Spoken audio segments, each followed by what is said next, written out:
Now, WJC's Purple Playbook brought to you by M&T Bank. All right, hello and welcome into Purple Playbook. I'm Grace Grill, filling in for Alex Glaze and joined by two-time Super Bowl champion Torrey Smith. And we've reached that quiet season before training camp starts, right? So there's a whole lot of talk about just random things, right? You make lists, you talk about the future. And of course, we're always talking about Lamar Jackson's future. He was asked about his legacy here in Baltimore a couple weeks back. And here's what he said. I really don't have an answer for that question. I was not expecting that. I really don't think about my legacy. You know, I just try to be the best player I can be. You know, keeping God first and doing what I can do. You know, when I can do it, and being on the field and just trying to be the best player I can be at every moment. I don't really think about my legacy. Probably when I think about retiring, I'll probably be thinking about that, but not now.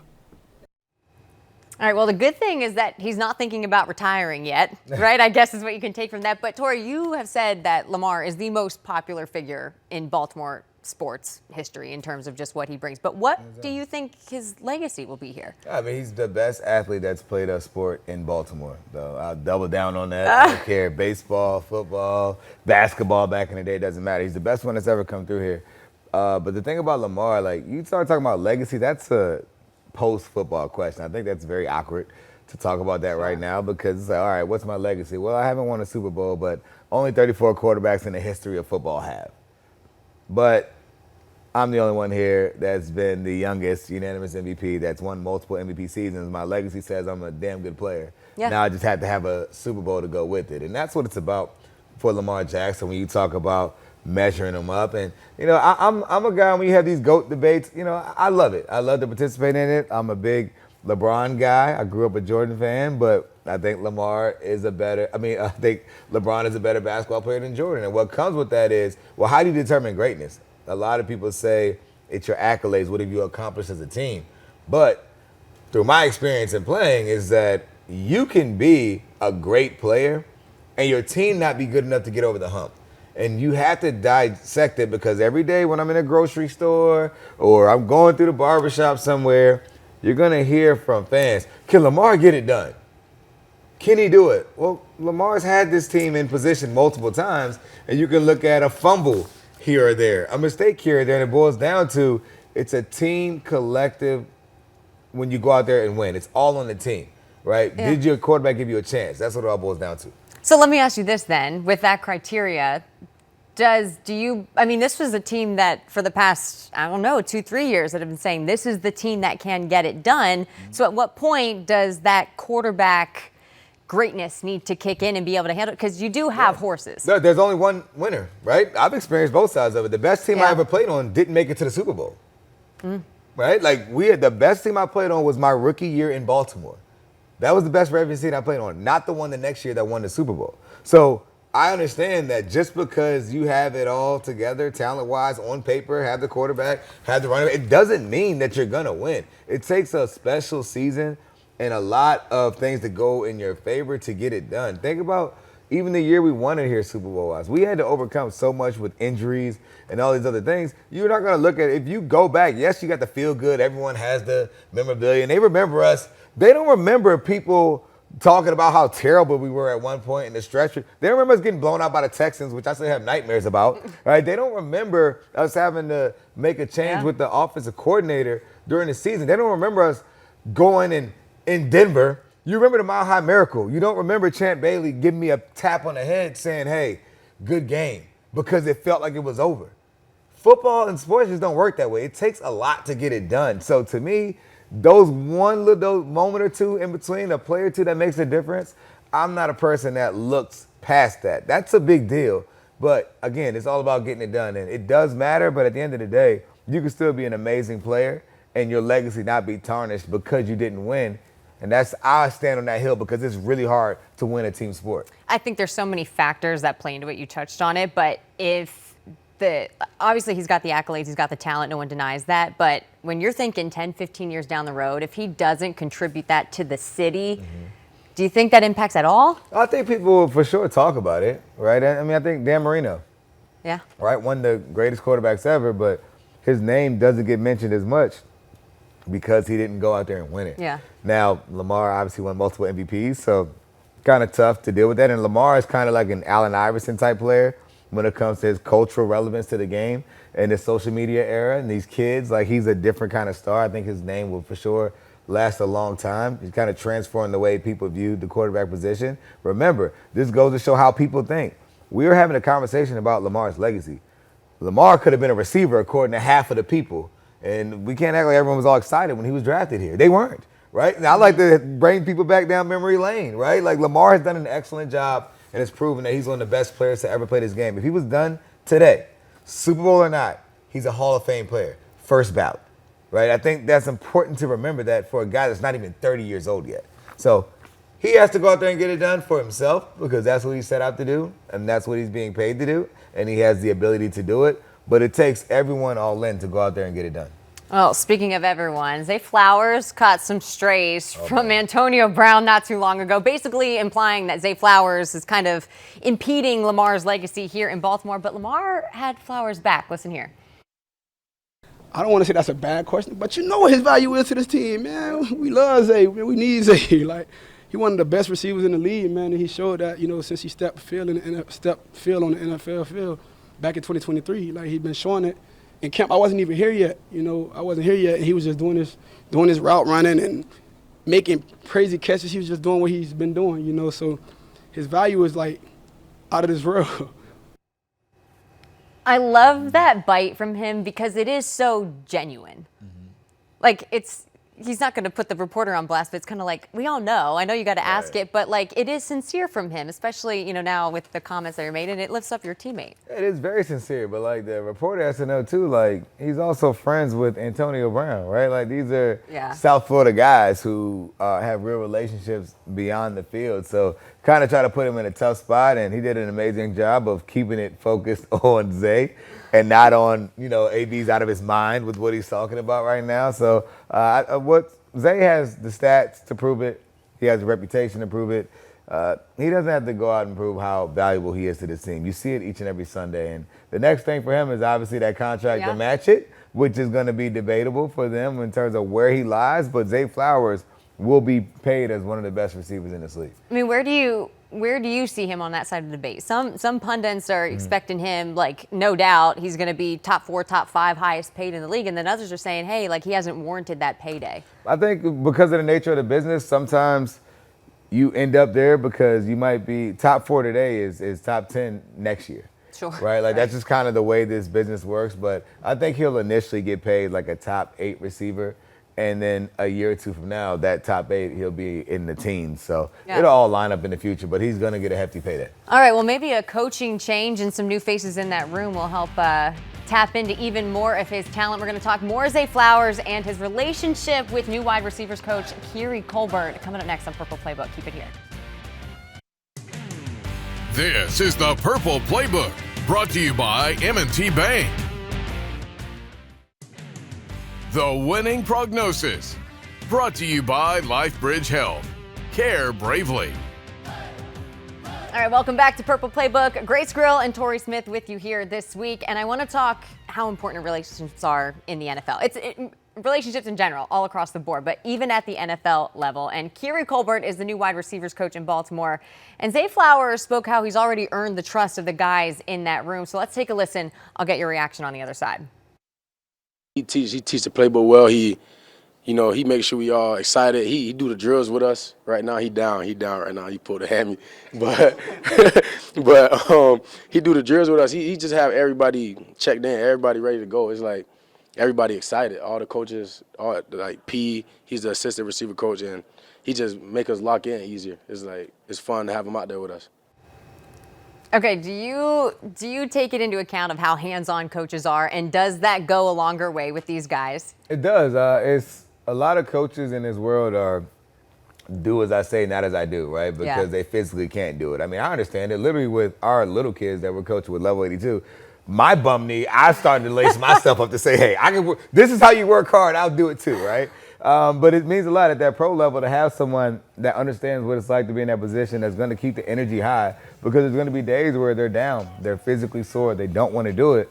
And you have this coach that's bringing that energy, that's challenging you to be better, because he holds you accountable to the standard of what it takes to be a Raven and what this offense demands.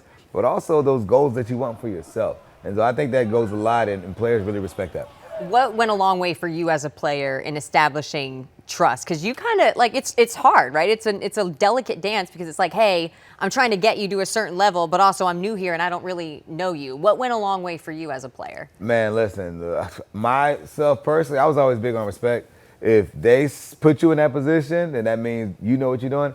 I don't know what I'm doing. I'm trying to learn, so I'm going to be a sponge. And even if I don't know and I don't think you're the best, I know you're going to be the person that helps me to get to where I want to go. So I'm going to maximize and be a sponge to learn as much as I can. Throughout my time, by the way, I've had amazing coaches from college and in the NFL. I had maybe one that I was like, he don't really know what he's doing. But he was a great guy. But he was always active in asking questions and helping to point you in the right direction. So I think it kind of depends on where you are in your career. When you're young, if you have vets around you, you may have to lean on them. But we can't act like football is rocket science. Your coach is teaching you plays. Yeah. You got to remember them. You got to execute them. Who's going to help you really see how to transform your game through individual drills and also the little nuances of running that they see on film? Okay, well, segueing into that, because Kiri Gilbert, he's got experience, but just kind of touching off that though, the respect that's earned from the other side as well, you got to have that trust. What do you make of like a first-year guy like Declan Doyle coming in with a veteran like Lamar? I mean, I think that's a valid topic of discussion and concern. Yeah, I think when it comes to trust, again, I'm a person that always sees it as like, it sounds bad to say, like, football is not rocket science, right? Yeah. Like, there's not 1,000,001 new plays. However, when you have a guy that you see, man, he's putting, and you know a lot of these guys, a guy like Lamar that's been in a couple different offenses now, that sees what other teams are doing. Now you see these creative things on your side. You're like, okay, this may be the same inside zone run that every team runs, but he added this one little wrinkle. It's like, okay, I like that. Okay, now he's showing you video film evidence, or he's poking holes at your game and challenging you. Like that, the power comes in knowledge, right? You can tell right away if a person doesn't know what they're talking about. It's not necessarily about their age, right? Even though it's weird, right? It's not necessarily about their age. The respect comes in that way. It's not like when you're younger in high school and college where it kind of feels like a father-son type of bond because coaches were a little bit older. When you're in the pros, it's like, all right, dude, do you know what you're doing? All right, I'm going to pour into this. I don't need you to be this mentor to me. I just need you to make sure that we can get it done. And so for Lamar, I think he sees it in a power. He respects them in general because he respects everyone, but it's about more so what he knows. And I think he's done a great job, as you can see by the rating reviews from all the players. Were you a tester as a player with coaches? Like just to get a little like, hey, what do you got? You figure it out. You can figure. I feel like I can read people, so you can tell right. Like, you're not going to be able to like clown me, and I'm going to be able to figure out right now if you know what you're doing, and I'm going to be able to figure out if someone hired you because you're a friend. So that's how I've always felt. Yep. Right. Like the guys that are committed, people that are putting in the same work as you respect it. And again, I've been blessed that I've been around a lot of really good coaches. Well, speaking of relationships and just in what it means in certain situations, one guy that really had a tough go last year, at the end of last year, was Tyler Loop. And he spoke a few weeks back about what it was like getting over that kick and trying to flush it out. For you, how can that impact a player so early in his career? Some might look at it and say like, oh, it's good to get it done and over with, learn to deal with it, but it could also go the other way, but he seemed to move on. Yeah, he has to move on. He had no choice. Right? I think all the time about, I'm on the opposite side, right? I'm not Tyler Loop, I'm retired, right? Tyler Loop is young and still going and going to be an amazing player in this league. But in my mind, the negative plays stick out so much more. Of course, yeah. But you have to remind yourself of the millions of positive plays that happen, because the only way you're not in a position to drop a pass is if you're not on the field. The only way you're not in a position to miss a big kick is if you're not the kicker on the team. So you have to remind yourself of who you are, build your confidence from there. And for Tyler Loop, it's going to happen, right? It's a good thing, in my opinion, that it happened, because it happened at a time when it was the all season and you had a big break. Yeah. You didn't have to deal with a bunch of people about it. Obviously, it's a major game, but the reality of it is you can point to a million other people about how they shouldn't have been in that situation. And so it's about getting to the next opportunity and continuing to work, and ultimately your team is going to trust you. Are guys good about dealing with those things internally, like in lifting up, or is it like one of those situations where it's like, hey, let's just not talk about it and move on? It's a combination of both, right? In the moment, right? The same for players. Right? We experienced an opportunity here where, Billy Cundiff missed a kick on the best team that I've been on.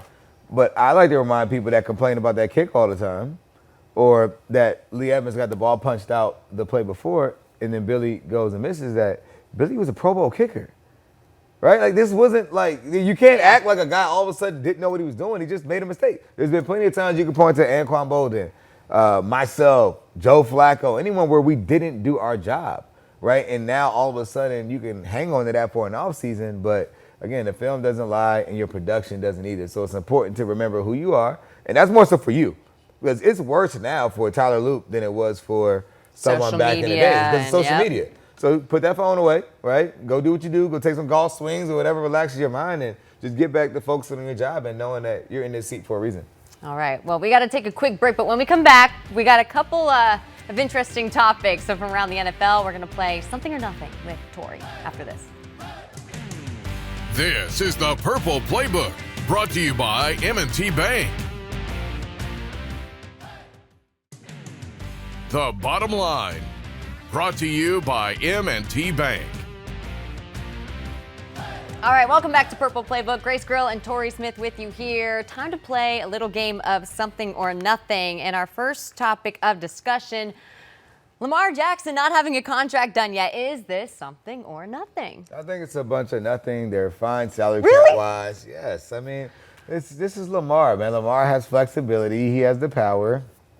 He wants to be here. He said it. And the team has salary cap space, so it doesn't matter. It'll get done during this time period, during camp, right before camp, or right before the season, or we know it's going to have to happen in the offseason. I think it's something just because Steve Bisciotti made such a statement about, I think he said even he wanted it done before OTA started, let alone training camp. And I know they restructured to clear the cap space, but then that helps them this year, but then next year, don't you think you just kind of want to get this done? I mean, it's Lamar Jackson. Yeah, but Lamar also just bounces to the beat of his own drum, too. That's He's comfortable true. with that, right? He understands the business. And the same way teams have an incentive to want to do things a certain way, players have an opportunity to protect themselves and to make sure a deal is done the way that they want it to be done. That's the give and take, and that's the part that people miss. Just because an owner says, hey, we want to get a deal done, doesn't mean they want to get a deal done in a way that that same player does. So we'll see how the negotiations work, but we've seen how Lamar is. Lamar doesn't really care. Yeah. He'll drag it on out. Do you read anything, though, with what that means with relationships with the organization and him? Because then you look at the Chiefs situation, and I mean, you look at what Patrick Mahomes just got done, and you're just like, dang. Nah, I don't read anything into it because of who it is. It's Lamar, right? But also, I like to take people down memory lane since we've been doing that a lot on this show. Joe Flacco, before he ended up having to sign what was the top quarterback deal, which is crazy to say. I think it might have been $18 million at the time, $18 or $20 million. I don't have time. He wanted to sign an extension before the season, and they didn't want to go up $2 million.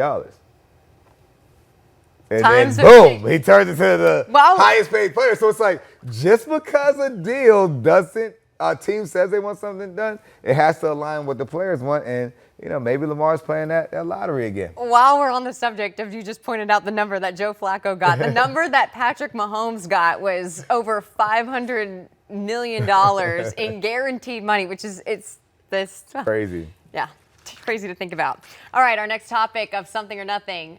What in the world is going on with Brandon Ayuk? Something or nothing that he's kind of losing his mind a little bit. I think there's a whole lot of something to that, because at first I was like, hey, he's trying to make sure they force him out. Now I'm concerned that people may not even want to welcome him in, because it seems like he's unstable. Like, you're not going to be able to trust him. Is he going to show up? Are you going to be able to depend on him? Is he going to be a distraction? That's one of the curses with social media, is that sometimes you can use it as a tool, but it can hurt you as well. So I think he's in a really awkward space. I know Commanders fans are excited about him, and I think if he was in an environment that he was happy, reminds me of Antonio Brown a little bit in terms of you put him where he wants to be, he's going to be happy. But I would like to actually see him be released. It's really a distraction for the 49ers. But also you have a very stubborn coach who doesn't really care about that either. So we'll see what ends up happening. Well, you brought up Commanders fans, and there's reports out now that the Commanders are actually turned off by this whole thing. So it could actually hurt him on that end, too. We'll see. I also don't believe reports all the time. If a guy like that pops up, and I know there are Commanders fans, even in this building, who are excited about a player like that stepping into their receiver room, considering what they have. And they also should go out and get Stephon Diggs, by the way. But that's a whole nother subject. So, you hear that, Danny? He's referencing Danny, our producer, back in studio. But all right, well, that is something or nothing. When we come back, we're going to wrap up the show here on Purple Playbook. Keep it here. This is the Purple Playbook, brought to you by M&T Bank. Now, WJC's Purple Playbook, brought to you by M&T Bank.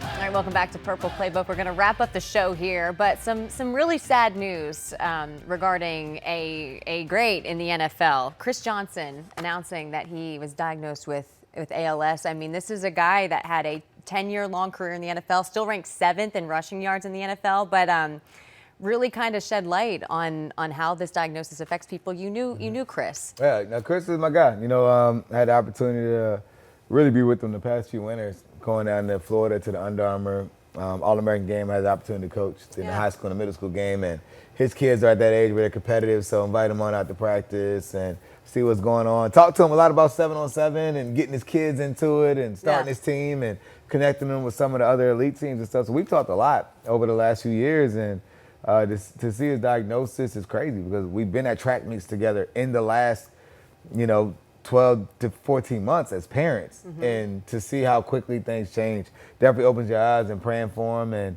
hope that, we find a cure here soon. Yeah, and he even said, like, my body isn't there, but I'm still the same guy, and he really wanted people to know that. But obviously a sad diagnosis, but praying for him and his family, and for lots of happiness towards those guys. But all right, for Torrey Smith, I'm Grace Grill. That will do it for this week's Purple Playbook. We'll see you back here next week.